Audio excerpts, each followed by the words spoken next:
En termodinámica existen múltiples procesos. En gran variedad de los procesos termodinámicos intervienen gases. Por ello vamos a introducir la ecuación fundamental de los gases. Trabajaremos con los gases denominados ideales o perfectos, es decir, gases en los cuales negligimos la interacción que pueda haber entre los diferentes átomos o moléculas del gas.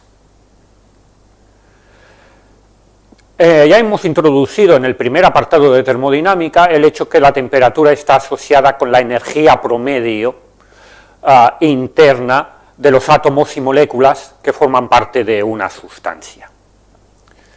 En el siglo XIX, múltiples científicos estudiaron la propiedad de los gases, o sus diferentes propiedades. He aquí algunas de las principales leyes fenomenológicas de carácter experimental que se obtuvieron, como la ley de Boyle-Mariotte, en la cual se indica que la presión por el volumen se mantiene constante, es decir, se aumenta la presión del gas, manteniendo la temperatura constante.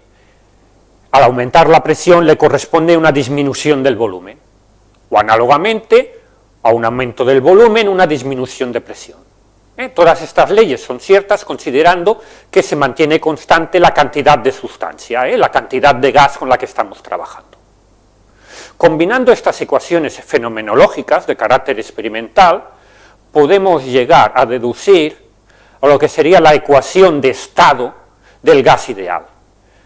En esta ecuación lo que tenemos es que el producto de presión por volumen es proporcional a la temperatura y nos aparece una dependencia lineal con el número de moles, que es una medida de la cantidad de sustancia en un gas, y también con una constante, que se denomina constante universal de los gases, y que tiene un valor de 8,314 en unidades del sistema internacional.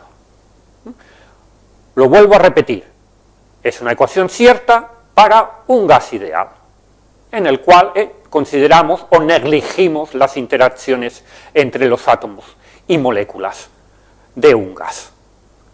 A continuación, un ejemplo.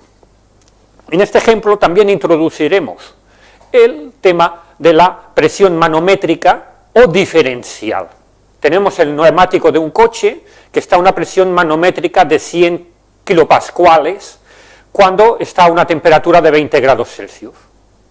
Después de funcionar durante un cierto tiempo, de ir rodando en carretera o en un circuito de Fórmula 1, la temperatura del neumático aumenta hasta 50 grados Celsius. Lo que nos pide este problema es resolver dos casos. Uno, suponer que el volumen del neumático no varía y que el aire evidentemente se comporta como un gas ideal, y calcular la nueva presión manométrica o diferencial. El segundo apartado sería hacer lo mismo, suponiendo que al calentarse el volumen del neumático aumenta un 10%. Un concepto importante es el de presión manométrica o diferencial. Si la presión diferencial del neumático es de 100 kilopascales, para tener la presión real del neumático se le debe añadir la presión atmosférica. Si consideramos que la presión atmosférica es de 100 kilopascales, la presión real del neumático serían 100 más 100, 200 kilopascales, porque la presión manométrica es la diferencial respecto a la exterior, que en este caso sería la atmosférica. Vamos a resolver el primer apartado, en el cual el volumen del neumático se mantiene constante. Partimos de una situación inicial. Es importante remarcar que la presión que se visualiza es la presión total, no la manométrica o diferencial. El neumático empieza a girar y aumenta su temperatura hasta llegar a los 50 grados Celsius, siendo desconocida cuál es la presión final. Vamos a aplicar aquí la ecuación de estado del gas ideal, sabiendo que la situación o las condiciones iniciales del gas que está dentro del neumático tienen que ser equivalentes a las finales cuando la temperatura ha aumentado a 50 grados Celsius. Si comparamos las dos expresiones, vemos que estamos trabajando para el mismo volumen, el volumen se mantiene constante, evidentemente la cantidad de gas que hay dentro del neumático es la misma, y R es la constante universal de los gases. Sustituyendo y simplificando en la expresión de estado del gas ideal, lo que obtenemos es que la relación es un cociente entre la presión y la temperatura en el estado inicial y en el estado final, con las presiones absolutas, y es muy importante remarcar que con la temperatura en unidades del sistema internacional, es decir, en Kelvin. Se obtiene una presión absoluta de 220,5 kilopascales.